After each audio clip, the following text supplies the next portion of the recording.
Welcome to the Snapshot edition of the Daily Video Update. This is being prepared Wednesday, March 30th, where we'll briefly look at the action in the market today and then see how things look for Thursday, March 31st. We had a bit of a down day. Should probably not be a real surprise. We've been going up pretty far, pretty fast. A lot of our short and even some of our intermediate term indicators have been giving us extreme positive readings, and some are even in overbought territory. So to see things pull back is pretty normal, I would say. The thing is, where do we go from here? Are we going to see more down days after this? Are we going to switch over into more of a negative environment? Or are we just resting a little bit right now before we get set to go higher after working off some of these short and intermediate term extreme positive readings? That's kind of the question we're asking. So we saw a gap lower right at the open, and we gapped at the daily pivot. That's the cool thing about the pivot levels. They're on the charts before the day even starts. As the day went on, prices bounced between the daily pivot and S1. Then it looked like things were turning a bit more negative as the day went on. We saw selling that broke below S1, as well as some support that I had drawn on the intraday chart that I look at. But we saw some late day buying, pretty much the last 30 minutes or so. It brought prices back up to S1. So a lot of the damage that might have been caused had we continued to go lower was really paired right near the end of the trading day. But we did end up closing down 0.63%. Volume did decrease on a down day, and we've been dealing with below average volume anyway. So to see it fall back down was, you could take that as positive at this point. The technicals continue to also be positive overall, but giving us some extreme positive readings. And the market might be trying to work off some of that right now.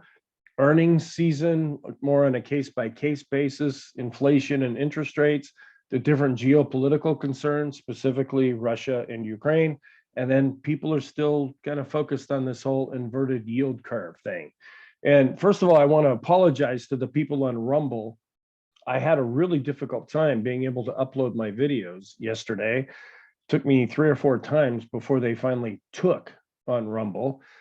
And then I also posted a recent video where I do a breakout supplemental video talking about the yield curve. And if you haven't watched that, you might find that helpful. So what are some comments that we can make after Wednesday? The technicals are still positive and continue to improve overall. Now I'm talking more intermediate to long term. There was not a lot of technical damage that was done even after Wednesday's decline. We closed right at the short-term double top. We were able to break up out of that. Well, now when prices declined, we're right back down to that level now, which is now acting as support. And then, of course, all the different geopolitical events that I've already mentioned here. GDP was revised down slightly, about 0.1%. And it was one of the intermittent releases of GDP. So it didn't really have a big influence on the market. We're still overvalued if you take the S&P by itself. And we're more fairly valued when you compare it to bonds.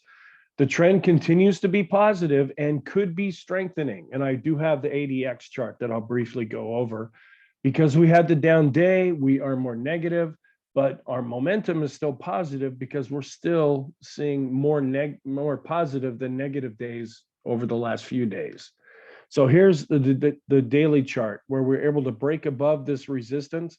Well, we came back down below this resistance, which really didn't provide too much support, but we're still right above the short-term top that we dealt with a few weeks back. So that could be positive. And then down here, we can see that volume actually dropped off from what it had been before. Then here's the ADX, where we're starting to turn back up. The green line and the red line are far enough away from each other, so the ADX is picking that up. And we could be crossing over positive. And as long as the green line stays on top, that would be a positive trend. We're still out kind of on the upside of our moving average rainbow right now. So what is our outlook then for Thursday? We're still in an intermediate term range, really, until we get back and set an all-time high. That's what it's going to be. We closed at that short-term double top, which is now acting as support. It had been acting as potential resistance. Since we broke through that, now it's acting as support. There's still the battle going on between value and growth. There are still the yield curve concerns, and I go into more depth in that in the full length daily video. The economic reports coming out include personal income and spending, PCE prices. We get the jobless claims that come out every Thursday, as well as the Chicago PMI, and then the continuing geopolitical events, which sometimes shift a little more positive, sometimes shift a little more negative. We're still dealing with lockdowns in China. People are still talking about the yield curve. So what are our different scenarios? Looking for things to go down, and I've reworked this just a little bit. I'm kind of going with scenario A. If we still see some more weakness, I'm seeing this as more of a short-term overbought situation where we've also been hitting resistance, and we're just wearing off these overbought conditions before we could get set to go higher. That's the scenario that I'm choosing to go with right now. You may come to a different conclusion. Another thing that could, so we might see some more weakness because of that as we wear off this overbought condition. We still might see interest rates climb. They declined on Wednesday, but we might see them really advance. If they get going up pretty strong, that could feed over into the stock market, as well as the yield curve concerns. And we're still dealing with this idea, well, was that really a rally? I don't really trust this rally. Well, now that we've gotten behind it a little bit, people are starting to believe that, and that could actually be more negative than positive. It might help push things a little bit higher, but when you get a lot of folks all thinking the same thing at the same time, we want to be looking in the opposite direction, and that could essentially be more negative for the markets. And sentiment is pretty much neutral to a little bit of a slant positive right now. If prices go down, are we going to switch back more to a negative stance on things? So these are just some of the scenarios for what I'm looking at if we keep heading lower. If we continue to go up, which is what we're doing right now, we are seeing strength after building that base from a few weeks ago. Our oscillators are positive. The moving averages are either providing support or resistance, and we were able to close at the short-term double top. And then the idea that we saw a lot of this early strength because people believed that we were headed lower. Well, since everybody was thinking the same thing, the market had a way of doing the opposite. So I have that both as a negative thing. If too many people think the market's going up, that could still be positive if a lot of people don't really trust what's going on right now. The least likely scenario is that we're going to go sideways if we see price movement slow down and then get into a trendless environment. That doesn't seem very likely right now, but still we could develop into that kind of a situation. So our conclusion is that we're still positive with the S&P, and it's breaking up out of that range.